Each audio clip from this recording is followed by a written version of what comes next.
성경 속 영어 한 스푼. 성경으로 배우는 영어회화 성경 속 영어 한 스푼. 오늘도 함께 하시는 분들 소개할게요. 네, 안녕하십니까. 강릉하교회 전재환 목사. 곽쌤 인사드립니다. 네, 오늘 야고보서 나눌 말씀 어딘가요? 네, 오늘은 야고보서 3장 1절에서 8절의 말씀을 나누어 보겠습니다. 오늘의 말씀도 네, 형제들아 라는 단어로 시작하고 있는데요. 이게 어떤 의미인지 기억하고 계시나요? 네, 주제가 바뀔 때 내 형제들아 단어로 시작한다고 하셨잖아요. 그럼 오늘은 믿음과 행함이라는 주제에서 또 다른 주제로 넘어가는 거겠네요. 네, 맞습니다. 오늘은 바로 말에 대한 주제로 넘어가려고 합니다. 야고보는 말의 특징을 언급하며 절제가 있어야 할 것을 말하고 있는데요. 이에 대하여 말을 많이 하는 대상인 선생의 비유로 말씀을 시작합니다. 원래 선생이라는 말은 율법 선생을 가리키는 말이었으나 여기서는 초대교회의 선생으로서 공적인 교육과 설교의 기능을 담당하는 사람을 지칭하고 있는 말입니다. 야고보 또한 교회의 지도자로서 선생의 역할을 감당하고 있었는데요. 선생이란 자리는 가르치는 만큼 그 가르침에 대한 책임이라는 것이 반드시 따르는 자리입니다. 그래서 책임감에 문제가 있기에 선생된 우리가 더 큰 심판을 받을 줄 안다고 말을 했던 건가요? 네, 맞습니다. 야고보는 선생이 되려는 사람이라면 그만큼의 큰 책임감이 따른다는 것을 인식하고 심각하게 고려할 줄 알아야 한다는 것을 말했던 것입니다. 맹인이 맹인을 인도하면 되겠습니까? 큰일 날 것 같은데, 큰일 날 것 같은데, 정말 큰일 날 것 같은데요? 네, 이건 또 뭔가요? 아닌 것 같은데 아니에요 이거? 맞아요. 아, 네. 아무튼 모르겠지만 아무튼 그렇습니다. 정말 큰일 나죠. 특히 영적인 부분, 우리의 신앙의 삶에 있어서는 더욱 중요하거든요. 잘못된 가르침을 통해 심판의 자리로 이끌 수 있기 때문인 것입니다. 마태복음 18장 6절에 누구든지 나를 믿는 이 작은 자 중 하나를 실족하게 하면 차라리 연자 맷돌이 그 목에 달려서 깊은 바다에 빠뜨려지는 것이 나으니라고 예수님께서 말씀하신 것처럼 영혼을 실족하게 만드는 일은 절대로 해서는 안 되는 일이거든요. 그러므로 선생이 되고자 한다면 그만큼의 책임감이 따르기에 스스로에 대하여 누군가를 가르칠 준비가 되어 있는지, 그리고 책임감 있게 감당할 준비가 되어 있는지를 보고 신중하게 결정하고 행동해야 한다는 것이죠. 아무리 노력해도 실수할 수밖에 없는 한계가 있는 인간인데 누군가를 완벽하게 하나님 곁으로 이끈다는 것이 얼마나 힘든 일이겠어요. 위대한 지도자라고 불리는 모세도 마사 또는 무리바라고 불리는 곳에서 백성들이 마실 물에 대한 요구를 할 때 하나님의 거룩함을 드러내지 아니하는 실수를 하잖아요. 그러므로 모세와 아론 모두 약속의 땅에 들어가지 못하게 되고요. 모세 입장에서는 단 한 번의 실수로 그렇게 됐으니까 좀 억울할 것 같기도 한데요. 그만큼의 지도자로서 책임이 따른 걸 알 수 있을까요? 그렇죠. 11개의 왕들에 대한 심판의 역사도 백성을 대표하는 지도자의 자리이기에 더 냉정하게 하나님께서 역사하셨던 것이거든요. 그래서 성도들이 이끌어야 하는 지도자의 자리에 있는 선생에게 더 큰 심판이 있으니 많이 되지 말라고 말했던 것입니다. 선생의 자리가 얼마나 중요한지 새삼 깨닫게 되네요. 선생이 되면 많은 부담감을 가지지만 그럼에도 불구하고 누군가는 감당해야 하는 거죠? 그렇죠. 감당해야죠. 그래서 많이 되지 말라고 했지 되지 말라고 하지는 않았잖아요.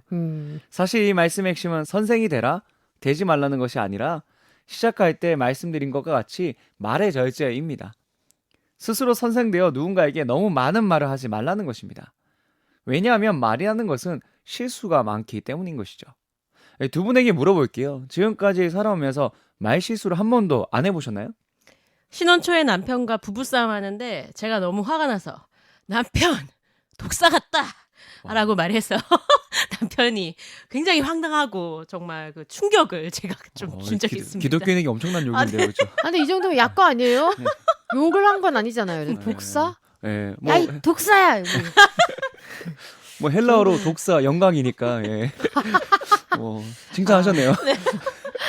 저도 말 실수한 적 꽤 있는데 원래 말을 많이 할수록 말 실수를 할 확률이 더 크잖아요. 그래서 뭐 그 사람이 아픈 과거나 뭐 상처를 모르는 상태에서 이제 물어봤다가 좀 이렇게 분위기가 싸해졌던 그런 경우가 있죠. 네, 실수하지 않을 것 같은 두 분도 이렇게 독사 막 이렇게 얘기하면서 실수를 하듯이 이전에 우리가 다 실수가 많으니 만일 말에 실수가 없는 자라면 곧 온전한 사람이라는 말씀처럼 우리는 한계라는 것이 존재하는 인간이기에 실수하기 마련입니다. 이 실수하다는 것은 본래 넘어지다라는 뜻으로서 신약에선 주로 죄를 범하다라는 의미로 사용되는 말인데요. 모든 사람이 죄를 범하였음에 하나님의 영광에 이르지 못하더니 라는 말씀과 의인은 없나니 하나도 없다라는 로마서 3장의 말씀과 같이 인간은 한계가 있는 존재이기에 늘 죄를 범하며 살아가는 존재, 반드시 실수하는 존재입니다. 그러므로 자신의 모든 것을 완벽하게 통제하는 사람, 모든 면의 성숙함을 나타내는 온전한 사람은 없다는 것이죠. 특히 사람이 가장 많이 하는 실수가 무엇이며 가장 영향력 있는 것이 무엇이겠어요? 말하는 것이거든요. 그래서 실수하는 죄를 짓지 않도록 믿음의 입에 재갈 물리는 걸 비유하면서 말하는 걸 자제해야 할 것을 강조한 거군요.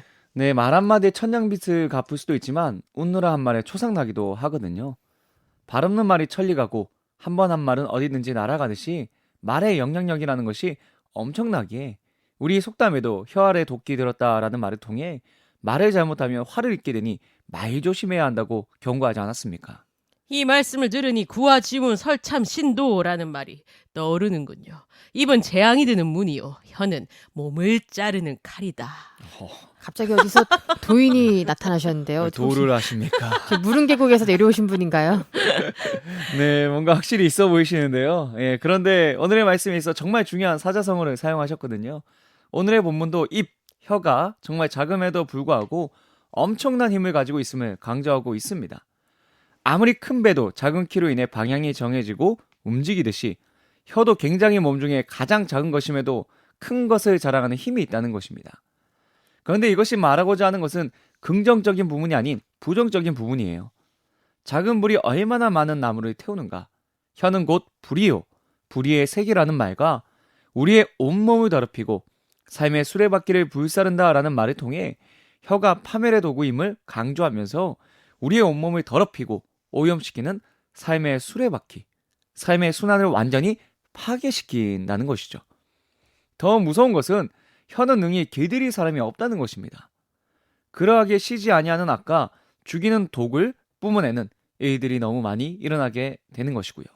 혀는 어마어마한 힘을 가지고 있는데 어떻게 하면 지혜롭게 사용할 수 있나요? 네, 여기에 대하여 좋은 답을 주는 말씀이 있는데요. 바로 잠언 17장 27절에서 28절의 말씀입니다. 말을 아끼는 자는 지식이 있고 성품이 냉철한 자는 명철하니라. 미련한 자라도 잠잠하면 지혜로운 자로 여겨지고 그의 입술을 닫으면 슬기로운 자로 여겨지느니라는 말씀과 같이 말을 아끼는 자가 되는 것이죠. 이에 대하여 야고보도 듣기는 속히 하고 말하기는 더디하라고 말하지 않았습니까? 우리는 이 말씀과 같이 남의 이야기를 들어줄 수 있고 해야 할 일만 하는 겸손의 모습과 절제의 모습을 보여야 합니다. 그것이 바로 실수를 줄일 수 있는, 죄를 줄일 수 있는 모습이기 때문인 것이죠. 사람은 실수하지 않을 수는 없으나 줄일 수 있고 죄를 짓지 않을 수 없으나 죄를 줄일 수 있습니다. 그러면 나의 말보다 남의 말을 들어주는 자세를 갖추고 말을 할 때 불필요한 말들을 줄여나간다면 반드시 실수를 줄이게 될 것입니다.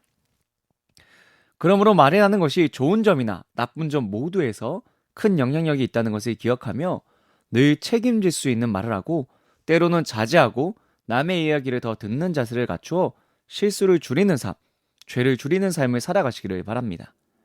그렇게 하신다면 더욱 성숙한 그리스도인의 모습을 갖추게 될 것입니다.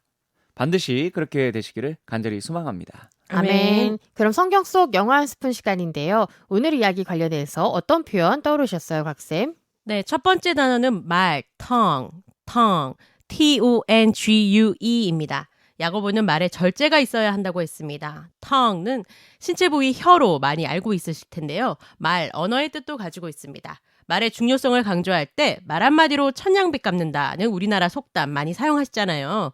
영어로는 A good tongue is a good weapon입니다. 그럼 말을 잘하면 좋은 무기가 된다. 직역하면 이런 뜻이네요. 그렇죠. 두 번째 단어는 실수하다, stumble, S-T-U-M-B-L-E입니다. 우리가 다 실수가 많은 이로 야고보서 3장 2절이 시작됩니다. 실수한다 하면 미스테이크를 주로 떠올리게 되는데 stumble도 실수하다라는 뜻을 갖고 있군요. 네, 맞습니다. stumble은 무언가 발에 치여서 앞으로 곤두박질 칠 것처럼 비틀대는 경험 해보셨잖아요. 네. 이 상황과 같이 발을 헛디디다, 넘어지다의 뜻도 가지고 있습니다. 셰익스피어가 쓴 유명한 소설 로미오와 줄리엣 대사에서 넘어지다, stumble이 나옵니다. wisely and slow. 현명하고 신중하게 해라. They stumble that run fast. 급하게 뛰어가는 자는 넘어지기 마련이야.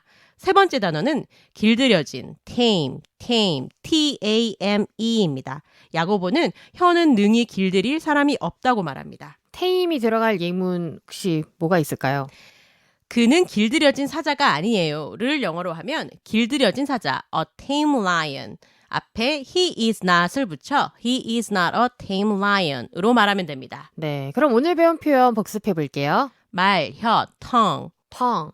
말 한마디로 천냥빚 갚는다. A good tongue is a good weapon. A good tongue is a good weapon. 실수하다, 발을 헛디디다, 넘어지다, stumble. stumble. 길들여진, tame. tame. Good job. 잘하셨습니다. 네, 성경 속 영어 연습은 저희 다음 주 주일 이 시간에 다시 찾아뵐게요. 다 같이 샬롬. 샬롬. See you again.